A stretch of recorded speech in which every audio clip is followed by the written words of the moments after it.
बच्चों अब हम डायनेमिक्स ऑफ रोटेशनल मोशन पढ़ने जा रहे हैं about a fixed axis. Table 7.2 lists quantities associated with linear motion and their analogues in rotation motion. We have already compared kinematics of two motions. Also, we know that in rotational motion, moment of inertia and torque play the same role as mass and force respectively in the linear motion. Given this, we should be able to guess what the other analogues indicated in the table are. For example, we know that in linear motion, work done is equal to f dx. In rotational motion about a fixed axis, it should be tau d theta. Since we already know the correspondence dx is equal to d theta and f is equal to tau, it is however necessary that these correspondences are established on sound dynamical considerations. This is what we now turn to, है ना.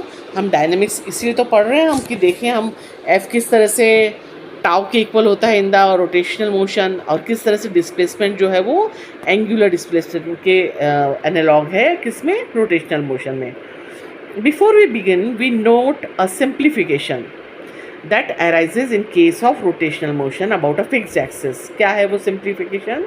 Since the axis is fixed, only those components of torques which are along the direction of the fixed axis need to be considered in our discussion. क्यों बच्चों, ऐसा क्यों?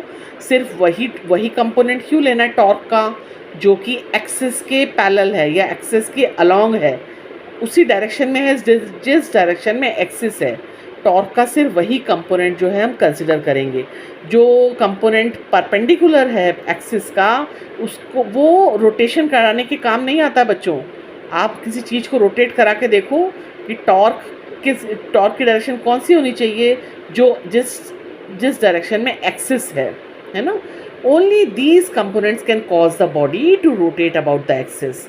A component of the torque perpendicular to the axis of rotation क्या करेगा, वो will tend to turn the axis from its position. वो सिर्फ position बदल देगा एक्सिस की, वो रोटेटरी मोशन नहीं कराएगा. कौन सा कंपोनेंट, जो कि एक्सिस के परपेंडिकुलर है. टॉर्क का वो कंपोनेंट हमें नहीं चाहिए.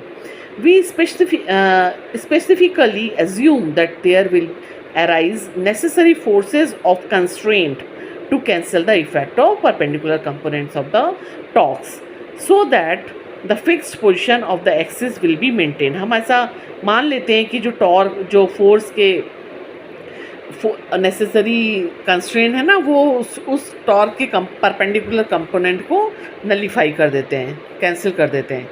अच्छा, अब क्या हुआ, so that the fix position of the axis will be maintain. इससे क्या होगा, जो एक्सिस है वो हमेशा फिक्स पोजिशन में रहेगी. The perpendicular component of the torques therefore need not to be taken in account. मतलब पूरा सार यही निकला कि हमें टॉर्क का वही कंपोनेंट चाहिए जो कि एक्सिस के पैरेलल हो या एक्सिस के प्लेन में हो. उसके परपेंडिकुलर कंपोनेंट हमको कंसिडर नहीं करना है. ओके, तो 2 पॉइंट ध्यान रखो आप. We need to consider only those forces that lie in planes perpendicular to the axis. अब कंफ्यूज मत होना, ये फोर्स है. फोर्स जो है वो परपेंडिकुलर होना चाहिए एक्सिस के, टॉर्क नहीं, है ना. टॉर्क तो जब फोर्स परपेंडिकुलर होगा तो टॉर्क जो है वो एक्सिस की डायरेक्शन में होगा. Forces which are parallel to the axis will give torques perpendicular to the axis. क्योंकि आपको पता है ना, torque is equal to R cross F है, तो जो एफ की डायरेक्शन है उससे परपेंडिकुलर डायरेक्शन में टॉर्क होता है. इसलिए इस स्टेटमेंट से कंफ्यूज मत होना. Forces which are parallel to the axis will give torques perpendicular to the axis. इसलिए हमको ये वाले फोर्स नहीं चाहिए. कौन से फोर्स नहीं चाहिए, जो एक्सिस के पैरेलल हैं. And need not to be taken into account. बच्चों आप रोटेट करा के देखो किसी चीज़ को जो आपके घर पे हो ना, तब आप देखो कि आप उसको किस डायरेक्शन में फोर्स देते हो और टॉर्क किस डायरेक्शन में पैदा होता है. We need to consider only those components of the position vectors are which are perpendicular to the axis. फिर वही आर भी हमको परपेंडिकुलर चाहिए. क्यों? क्योंकि टॉर्क जो है वो पोजीशन वेक्टर के भी परपेंडिकुलर होता है और हमें टॉर्क कौन सा चाहिए, पोजीशन वेक्टर का परपेंडिकुलर, ताकि वो एक्सिस के अलॉन्ग हो जाए. Components of position vector along the axis will result in the torque perpendicular to the axis, और हमें वो नहीं चाहिए. है ना। तो हमें पोजीशन वेक्टर भी वही चाहिए, वही कंसिडर करना है जो एक्सिस के परपेंडिकुलर हो, और फोर्स भी वही चाहिए जो एक्सिस के परपेंडिकुलर हो, ताकि जो टॉर्क है वो किस डायरेक्शन में हो, लगे जिस डायरेक्शन में एक्सिस है, ताकि वो उस ऑब्जेक्ट को रोटेट करा सके। अब इस डायग्राम को देखो और मैं आपको पैराग्राफ समझाती हूँ। Figure 7.34 shows a cross section of a rigid body rotating about a fixed axis which is taken as z axis। इसमें ना दिखाई नहीं क्योंकि वो perpendicular to the plane of the page है ना, पेज के परपेंडिकुलर है। 7.33 फिगर को भी आप देख सकते हो। As said above, we need to consider only those forces which lie in planes perpendicular to the axis. Let F1 be one such typical force acting as shown on a particle of the body at point P1, ठीक है, with its line of action in a plane perpendicular to the axis। हमें उसी plane के perpendicular चाहिए जो कि axis के perpendicular हो। For convenience, we call this to be x dash y dash plane. Okay, the particle at P1 describes a circular path of radius r1 with center C on the axis C P1 is equal to r1. In time delta t, the point moves to the position P dash. The displacement of the particle ds1 therefore has magnitude, कितना magnitude हो जाएगा इसका, ds1 का r1 d theta, है ना, displacement है ना ये, इज इक्वल टू, क्योंकि d थीटा क्या होता है, एंगुलर डिस्प्लेसमेंट होता है ds1 अपॉन r1। तो ds1 क्या हो जाएगा, r1 into d theta, and direction tangential at p1 to the circular path as shown. Here d theta is the angular displacement of the particle, और d theta कैसे निकालते हैं, किसके बराबर होता है, एंगल P1C P1 डैश। आप diagram देखो बच्चों, the work done by the force on the particle is, particle पे कितना वर्क डन है आपको पता है ना, वर्क डन क्या होता है, dW1 is equal to F1 ds1। अब ds1 की वैल्यू रख दो आपको पता है। अच्छा, इसको आप, ये डॉट प्रोडक्ट है ना, डॉट प्रोडक्ट को ऐसे लिखते हैं ना, F1 ds1 cos phi1, ऐसे होता है ना डॉट प्रोडक्ट की वैल्यू, cos थीटा, यानी यहाँ पे phi1 है उसके बीच में F1 और ds1, तो इसको हम ऐसे लिख सकते हैं, ds1 की वैल्यू पुट कर दो F1 r1 d theta sine alpha, है ना, लिख सकते हैं ना, where phi1 is the angle between F1 and tangent at P1 and alpha 1 is the angle between F1 and the radius vector OP1। अच्छा, phi1 और alpha 1 की value है, सम है 90 डिग्री के बराबर। The torque due to F1 about the origin is OP1 into F1। क्यों बच्चों, यही होगा ना torque is equal to r into F1, तो OP1 क्या है, R है ना। OP1 किस तरह से निकाला जाता है, OC प्लस CP1, है ना, यही है ना वेक्टर एडिशन में। तो बच्चों OC तो अलॉन्ग द एक्सिस है, तो वो तो हम उसको कंसिडर करेंगे नहीं, the torque resulting from it is excluded from our consideration, axis के अलॉन्ग है। तो the effective torque due to F1 is torque 1 is equal to CP into F1, और CP क्या है, R1। तो it is directed along the axis of rotation and has magnitude, कितना magnitude है इसका, τ1 is equal to R1 F1 sine alpha. लिख सकते हो ना, ये कैसे आया, CP is equal to R1, और जब इनका क्रॉस प्रोडक्ट लिया जाता है दो वेक्टर्स का, तो वो आता है R1 F1 sine alpha. Therefore dW1 is equal to τ1 d theta, work done कितना हो जाएगा, τ1 इंटू डिस्प्लेसमेंट, एंगुलर डिस्प्लेसमेंट, यही है ना work done. If there are more than one forces acting on the body, the work done by all of them can be added to give the total work done on the body. Denoting the magnitudes of the torques due to the different forces are τ1 τ2 etcetera.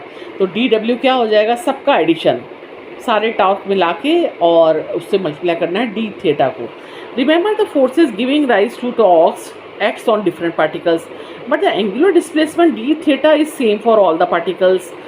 Since all the torques considered are parallel to the fixed axis, the magnitude tau of the total torque is just the algebraic sum of the magnitudes of the torque.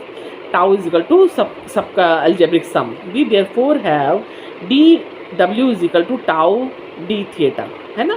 This expression gives the work done by the total torque tau which acts on the body rotating about the fixed axis. Its similarity with the corresponding expression dW is equal to F ds, यही है ना linear motion, ये बिल्कुल obvious है। Dividing both side with of equation with किससे divide करना, D T से, तो आ जाएगा आपको पास power P is equal to D W upon D T और tau D theta upon D T. तो क्या हो जाएगा D theta upon D T, आपको पता है ना क्या होता है ये एंगुलर वेलोसिटी, तो P की वैल्यू आ गई tau into omega. This is the instantaneous power. Compare this expression for power in the case of rotational motion about a fixed axis, which with that of power in the case of linear motion. P is equal to F ही होता है, same to same देखो P is equal to tau omega. In a perfectly rigid body, there is no internal motion. The work done by external torques is therefore not dissipated and goes on to increase the kinetic energy of the body. The rate at which work is done on the body is given by, this is to be equated to the rate at which the kinetic energy is increases. The rate of increase of kinetic energy is given by d I omega का square upon two. देखो ये kinetic energy है, rotation motion में kinetic energy का formula है I omega का square upon two. इसको हम ऐसा लिख सकते हैं I is equal to I two omega upon two D omega upon D T, लिख सकते हो ना। तो ये क्या निकल के आया, we assume that the moment of inertia does not change with time. This means that the mass of the body does not change, the body remains rigid and also the axis does not change the position with respect to the body. तो since alpha is equal to D omega by D T है ना, यही होती है ना angular acceleration, तो हम इसमें पुट कर दें वैल्यू, तो डी अपॉन डी टी क्या हो जाएगा, आई ओमेगा का square upon two is equal to I omega alpha. Equating rates of work done and the increase in kinetic energy is equal to tau omega is equal to I omega alpha, लिख सकते हो ना ऐसा। आई alpha कहाँ से आया, tau की value, तो इसको अगर आप ओमेगा ओमेगा दूसरी तरफ कट गया तो आएगा tau is equal to tau is equal to I alpha. ये बिल्कुल सिमिलर है न्यूटन्स की second law for linear motion की तरह, F is equal to ma. Just as force produces acceleration, torque produces angular acceleration in the body. The angular acceleration is directly proportional to the applied torque and is inversely proportional to the moment of inertia of the body. है ना, जितना आप acceleration, कितना acceleration produce होगा किसी rotation में, वो कैसे किस पे डिपेंड करता है, वो टॉर्क पे, कितना टॉर्क है लगाया आपने, और किसके इन्वर्सली प्रोपोर्शनल होता है, उसके मोमेंट ऑफ इनर्शिया का, कितना हैवी है वो ऑब्जेक्ट उतना धीरे मूव करेगा। In this respect can be called Newton's second law for rotation motion about the fixed axis. बच्चों यही था डायनेमिक्स ऑफ रोटेशनल मोशन। एकदम मुझे लगता है एकदम सिंपल और लगा होगा आपको, और कोई ऐसा डाउट नहीं होना चाहिए, बहुत कॉम्प्लिकेटेड मत करो चीज़ों को, सिंपल है रोटेशनल मोशन।